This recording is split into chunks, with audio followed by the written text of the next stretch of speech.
But for the NBA, this is only the very beginning of these problems, because this incident involving the NBA is only with a two-way fringe player. But Major League Baseball, their gambling scandal not only involves their highest paid player, but one of the most marketable and megastar global players that they ever had.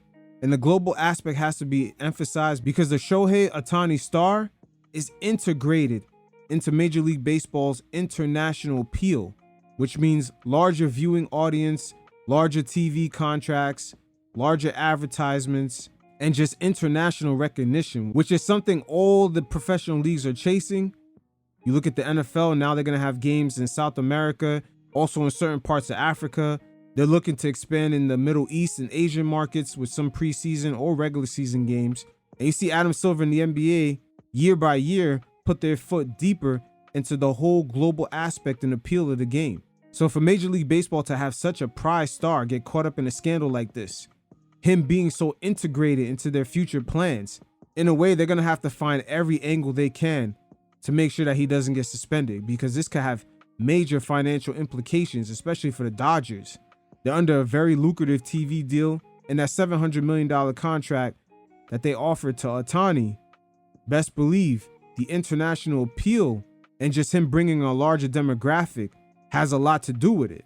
But this whole situation in baseball is a clusterfuck, a series of conundrums on conundrums.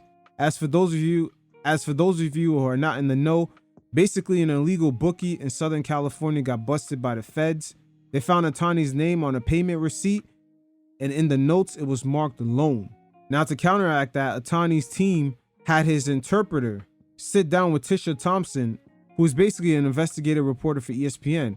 So the interpreter has sat down with her for over an hour, and he explained that he racked up $4 million. $4 million of gambling debt as an interpreter. And Ohtani went on his personal computer and made the payments to pay off those debts. Once again, it's conundrums on conundrums. I believe right there is a disconnect on the international level, because for many years overseas, gambling is not an issue. It's not a big deal. This is something now the states are just catching up on. So as a lot of these leagues get global and get international players, they have a completely different relationship with gambling and sports. This is something not new to them. A lot of the players may have even been placing bets since they've been teenagers. Keep in mind, overseas, things are a lot different.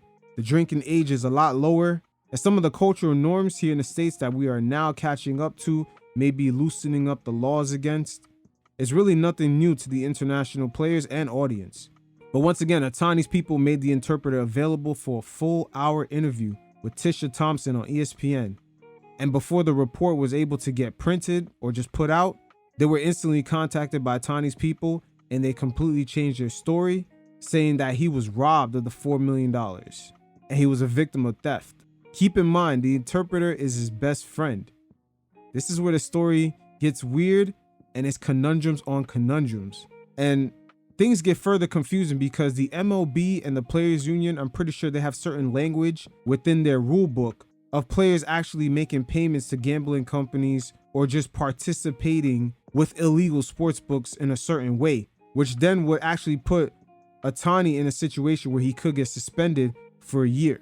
But this is where Ohtani and his people don't understand American media. They love a good clusterfuck story like this. And look at the compromising situation it puts everyone surrounding Ohtani in, as his general manager was asked about their whole situation. Dave, can you tell us what Ipe told the team in the clubhouse last night? You know what, Jack, I can't comment on it, man. On that, can't comment. Was the decision made to have him address the team? Anything with that, the meeting, can't comment. Sorry. Were you surprised when you found out he was fired when that happened? Again, can't say anything. I'm not going to comment, guys. With Shohei, like obviously, this is a big thing in his life. Like, how has he handled it from what you can tell? Are you worried about it being a distraction with him? Just that part of it. What have you seen so far? Shohei's ready. He's preparing in a hitters meeting right now and ready to go for tonight's game. Oh, he better be ready to play. That television contract is riding on that. Major League Baseball right now is in a very interesting and unique position because their RSN business model, just the local team TV deals, is kind of shaky. And the Dodgers are one of the teams, just like the Yankees, that their revenue per subscriber is really high. They're one of the very few profitable teams. And even ESPN, who have an opt-out deal with Major League Baseball, will probably more than likely exercise it, as their top executives don't really put baseball as a priority for the network going forward for their future plans. So they're either looking to get Major League Baseball at a discounted rate or just move on from it.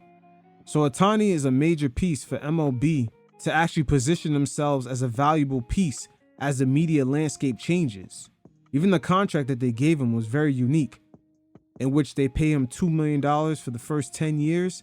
Then they defer 98% of his salary for the following 10 years, which is about $68 million a year. And he could live anywhere in the States or anywhere in the world. He might be saving on taxes. And apparently it's even interest free, which is a very lucrative deal for the Dodgers because they can actually take the money that they're supposed to pay him and collect interest on it, which is something the NBA also does with all the player salaries. That's why they pay them weekly, because all that money is in a pot and it's collecting interest and it goes to the league. So it's almost like money on money. But again, with Ohtani, he's directly connected to Major League Baseball, putting themselves in a good position to be a valuable piece for the changing media landscape. In their eyes, don't really view Major League Baseball as a valuable piece of inventory going forward. They view Major League Baseball as not as valuable as it once was, and perhaps they want to structure their deals different going forward. And this is where the ultimate conundrum comes with the influx of just gambling advertisements and the rise of all these sports books. It's a major possibility that all the cash that's being generated is propping up a lot of these media companies right now in order to continue to pay all these highly inflated sports rights, even though major broadcast companies like ESPN are actually hiring personality-based talents. Because the viewing audiences of today are accustomed to consuming more personality-based talent. They're not necessarily loyal to certain institutional conglomerates. And with the advent of distribution changing, YouTube, podcasts, certain simulcasts, like when you see Eli Manning and his brother call certain football games.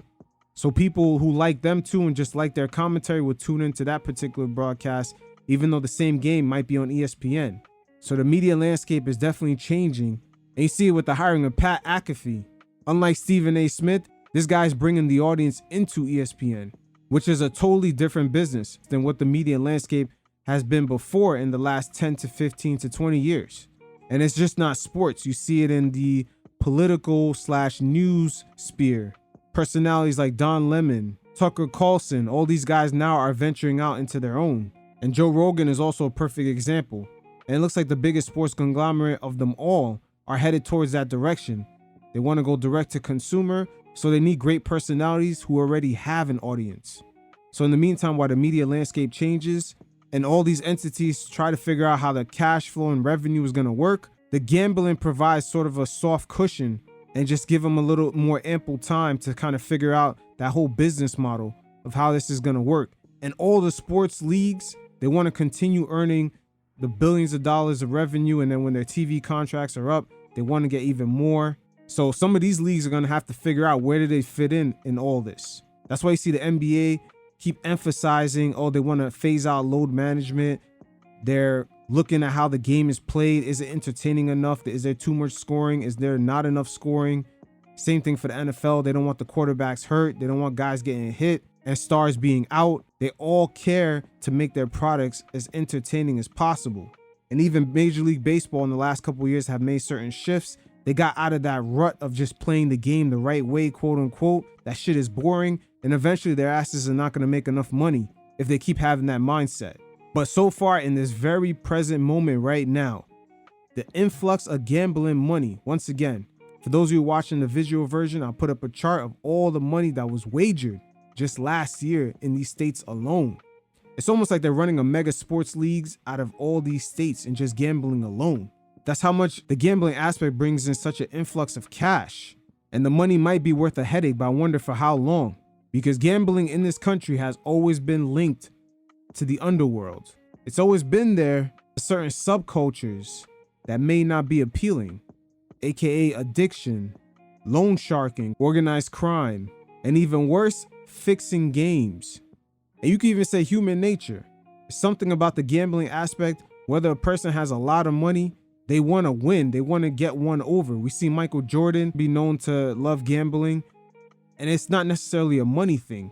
It taps into something deep in a person who's competitive. A lot of these guys that are involved in the league, it takes a high level of just competitiveness to get into these professional leagues. So sometimes guys might not know how to turn it off, but we'll see. A lot of things here are coming into play. Media landscape is changing. Money's not really looking the same, but the influx of cash coming from these sports books, it's almost undeniable at this point. So it is what it is. You guys definitely hit up the mailbags with any questions you have. I'll feature it as a segment on the show. And until next time, you guys stay safe. Peace.